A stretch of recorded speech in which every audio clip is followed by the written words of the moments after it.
काँग्रेस नेते सुनील केदार यांच्या जामिनाला सरकारने विरोध केलाय। त्या प्रकरणी सरकारकडून हायकोर्टात प्रतिज्ञापत्र सादर करण्यात आले। जामीन अर्जावर मंगळवारी नागपूर खंडपीठात सुनावणी होणार आहे। या संदर्भातला स्पेशल रिपोर्ट।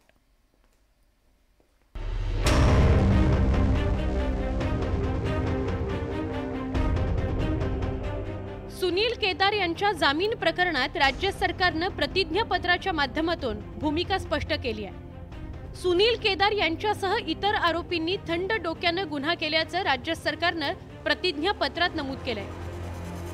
दरम्यान सुनील केदार यांच्या जामीन अर्जावर 9 जानेवारीला उच्च न्यायालयाच्या नागपूर खंडपीठात सुनावणी होणार आहे। नियोजनबद्ध गुन्ह्यामुळे शेतकऱ्यांच्या 150 कोटींचा अपहार होऊन बँक पूर्णतः बुडाली।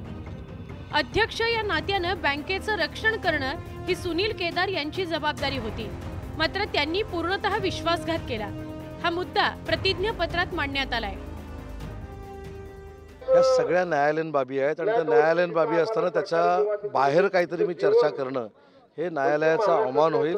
त्याच्यामुळे न्यायालयाने दिलेले निर्णय जे आहेत किंवा न्यायालयाची जी प्रक्रिया आहे त्याच्यावर मंत्री म्हणून मी बोलणं योग्य नाही। सुनील केदार यांना 5 वर्षांची शिक्षा सुनावण्यात आली आहे। त्यानंतर केदार यांनी जामिनाकरता नागपूर खंडपीठात धाव घेतली आहे। सत्र न्यायालयाने सुनील केदार यांच्या शिक्षेला स्थगिती देण्यास नकार दिला होता।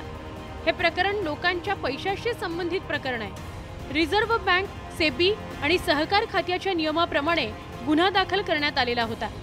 परिणामी जामीन दिल्यास नागरिकांमध्ये चुकीचा समज जाईल, त्यामुळे याचिका फेटाळल्याचा निकाल सत्र न्यायालयाने दिला होता। त्यानंतर सुनील केदार यांच्या वकिलांनी नागपूर खंडपीठामध्ये अर्ज दाखल केला होता। आता 9 तारखेला त्यावर सुनावणी होणार आहे। Bureau report, news 18 Lokmat.